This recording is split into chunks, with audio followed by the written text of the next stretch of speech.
Les femmes du prophète alayhi salam ont comploté par pure jalousie. Ils ont fait quelque chose à cause de la jalousie. Tout simplement, dans la maison du prophète, il y avait deux groupes. Il y avait une rivalité. Et le premier était le groupe de Aïcha. Et le deuxième était le groupe de Zainab bint Jais. Ainsi, parmi ces groupes, il y avait des femmes. Dans le groupe de Aïcha, il y avait Hafsa, il y avait Safiya, il y avait Saouda. Et dans l'autre groupe, il y avait Salama et il y avait Kulthum et Qura Habiba, si j'ai une bonne mémoire. Ainsi, lorsque le prophète alayhi salam est parti consommer le miel chez Zainab, parce que le prophète alayhi salam aimait beaucoup le miel. Ainsi, lorsque Aïcha et Hafsa apprennent que le prophète alayhi salam est parti chez Zainab, ont décidé de comploter contre le prophète alayhi salam. Et qu'est-ce qu'ils ont décidé? Ils ont juste décidé, si le prophète alayhi salam quitte chez Zainab, de dire tout simplement qu'il a consommé quelque chose qui n'est pas intéressant. Que ce qu'il a consommé, l'odeur n'est pas intéressant. Ainsi, c'est ce qui s'est passé. Lorsque le prophète quitte chez Zainab, il arrive auprès de ses autres femmes. Chacune d'elles lui dit que ce que tu as consommé n'est pas intéressant.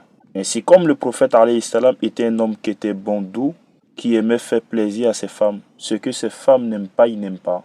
Ce que ces femmes détestent, ils s'éloignent, si ce n'est pas des interdits ni des lois de Dieu. Ainsi, le prophète alayhi salam va décider. Il va dire, à partir d'aujourd'hui, je ne vais plus consommer le miel.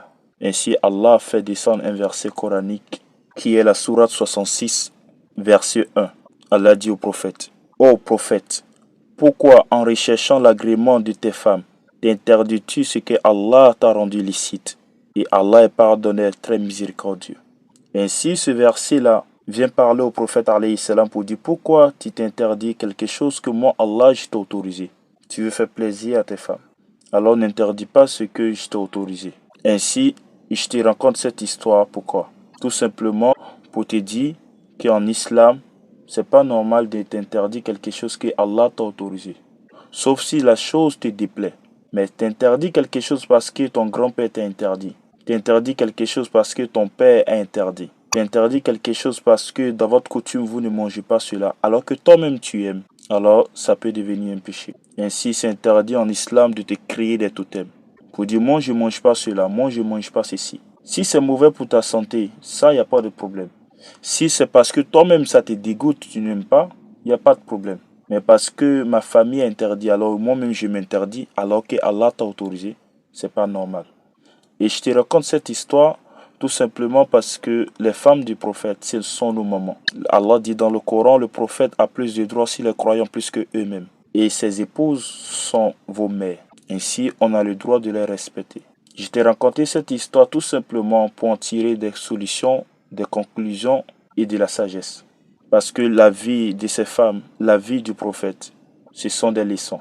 S'ils ont fait quelque chose de bon, alors alhamdulillah, on copie sur eux. Mais s'ils ont fait quelque chose que Allah n'aime pas, alors il faut qu'on s'éloigne de cela. Ainsi, cette histoire est intéressante.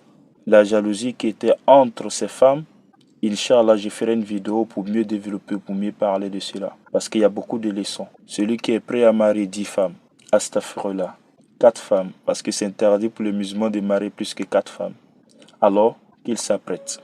Parce que je vais citer quelques exemples dans la vie du prophète des avantages et des inconvénients dans le mariage. Et si j'ai plein de choses à te dire, je vais m'arrêter ici. Sur ce, à la prochaine vidéo, Inch'Allah.